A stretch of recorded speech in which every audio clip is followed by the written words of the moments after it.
What's going on, sports card hobby family? It is another day, another sports card video. We have made it to the end of the week, and we've got a topic today. Let's not compare anything to pre-war baseball cards when we are comparing cards in the sports card world. If you're new here, you're looking for just about daily sports card collectible style videos, please don't forget to hit that subscribe button down below. Help us spider these videos out to the masses. Also, huge thanks to today's video sponsor, Whatnot.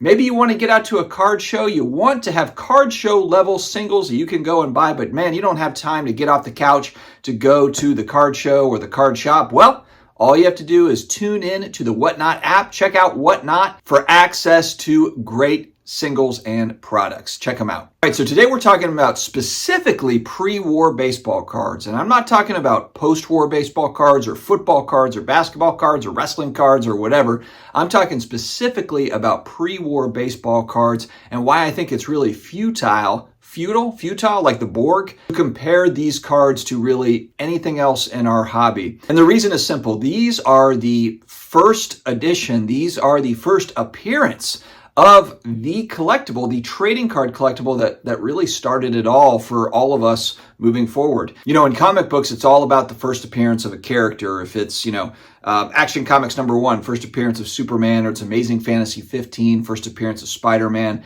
And it's kind of similar when we talk about pre-war baseball cards going back. And it's interesting how something that nobody cared about going back to when these cards came out, they came out, a lot of them in tobacco packs, cigarette packs, and they were fluttering all over the place. Nobody cared about them. It's kind of the same thing that you hear with 50s baseball cards, where people are putting cards in bike spokes and playing with them, trading them and that sort of thing. Nobody really taking care of them. And then over time, people really starting to appreciate those items. And of course, the public appreciating it, it then appreciates in value, especially if you have higher quality copies of that particular thing. And I think that that's really an interesting point and kind of a big challenge that we have in collectibles today, because it's kind of the same thing that happened in the 90s. As we got in the late 80s and 90s, it's like, oh, all of a sudden these things are worth money. So now we're making these collectibles, and people will talk about organic scarcity versus manufactured scarcity. And we certainly have manufactured scarcity today. Just look around at the one-of-one Lord of the Rings card and the one-of-one Logo Man and this, that, or the other thing. And so it's an interesting time to figure out kind of where to pick your spots. One thing that is really fun that we shouldn't really forget about, kind of going back to why are these pre-war baseball cards so popular now and so appreciated, a lot of it is because nobody cared about them at the time of release. Nobody cared about them. No one took care of them. And so there was an added kind of level of rarity there, because they were just, flying around streets and stuff. They were just, being in tobacco packs and then thrown away. Nobody cared, and then eventually there was care. People did care. And so when you look at kind of, the 50s, the same sort of thing. Well, how come the 52 Topps is so expensive, that set? First Topps baseball set, and when it came out, nobody cared about it. It was dumped in the ocean, dumped in the river, or whatever the story is. In other words, people just they did not take care of these cards. This is a great lesson too. The same thing happened with 86 Fleer basketball. Fleer hadn't had a basketball release in 25 years. It was 61 Fleer, and then it's 86 Fleer. If you can believe that or not. Yeah, there was basketball sets in between with Topps and whatnot, but Fleer did not have a basketball set in between 61 with the Wilt Chamberlain and the Jerry West rookie, and 86. Man, they really picked good years to make cards with Jordan and the rest of the Hall of Fame gang in the 86 Fleer set.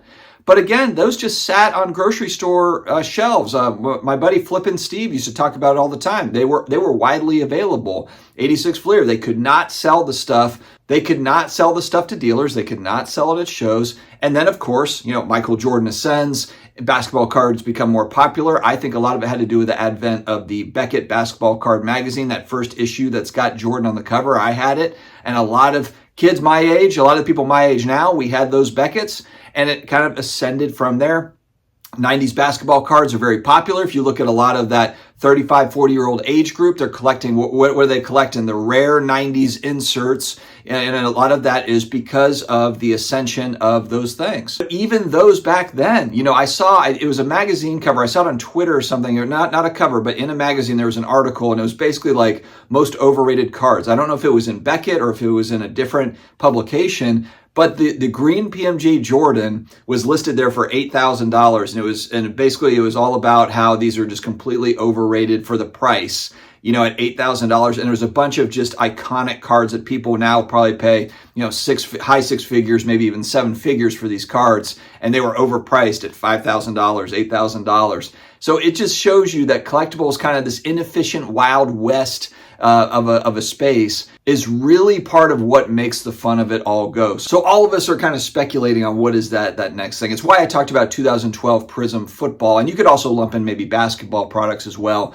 But to me, I look at Prism basketball and football over the last 10 years, and this is a highly collected set, over the last 10 years. But when 2012 Prism came out, nobody cared about it. It didn't sell, but they had very limited parallels in that set. So now, of course, when you go back, when you look at the Tom Brady's and the Steph Curry's from 2012 and kind of those big stars, they're expensive. They've gotten a lot more expensive because there is rarity, and nobody cared in 2012 when that stuff came out. Going back to pre-war baseball cards, this is the beginnings of collecting trading cards. There's a historical element to these cards as well. It's not just baseball cards, it's also the sport of baseball and how that fit into American history.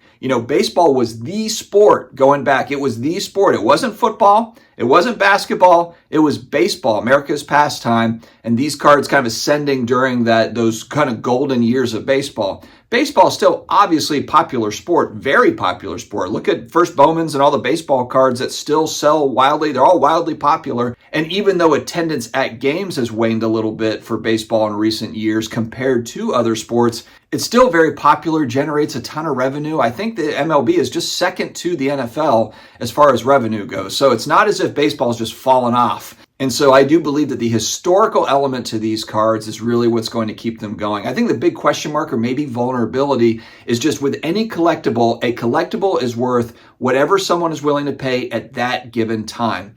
And so I think the big question is a lot of the pre-war stuff, it's just gone way, way up in price, especially with the advent of third-party grading. If you're looking for higher grade copies of these cards, the price points have gone way up. Will people be willing to pay those prices in the future? This is not just a question for pre-war baseball, but for any collectible. I mean, look at this example of a card that was in the most recent REA auction. I was talking with Brian Dwyer on my channel about this. T206 white border, Joe Doyle, 1909, 1911. It's a mixed up nameplate. It's an error card, essentially, to where they stopped the printing it because they realized they'd made an error with this Joe Doyle card. The nameplate was mixed. And so there's only 10 known copies of this particular card, and they were selling the highest graded version of that, SGC 3.5. Now, 10 known copies, and this was a newly discovered card, so there could be more copies discovered. But as of now, 100 plus years later, they only know about 10 copies. So the odds that there's going to be another 1,000 of these that pop up are probably pretty low, but somebody paid seven figures for this card, for Joe Doyle. It's not Ty Cobb, it's not Babe Ruth, it's Joe Doyle. It's basically an error card. And one thing that Brian was saying is, it could be a set collector that's trying to fill out kind of a master set. And that is an almost impossible card to find. It's the only way you're going to complete it. So, but that's just such an example of, man, this is a card it's got a cool story. It goes all the way back, and someone was willing to pay seven figures for that card. I know that I'm bouncing around a little bit, but I think the main point is that pre-war baseball is really in a class by itself, even post-war, even compared to the 50s baseball and compared to anything else. Pre-war baseball, because of the history that's attached to those cards and really kind of the first editions, the first appearance of trading cards, which has now blossomed and grown dramatically into the trading card hobby that we have today, carries an extra specialness to those sets. And so props out to the pre-war baseball collectors. Everybody have a great weekend. Stay healthy, stay awesome, and I will talk to you again later.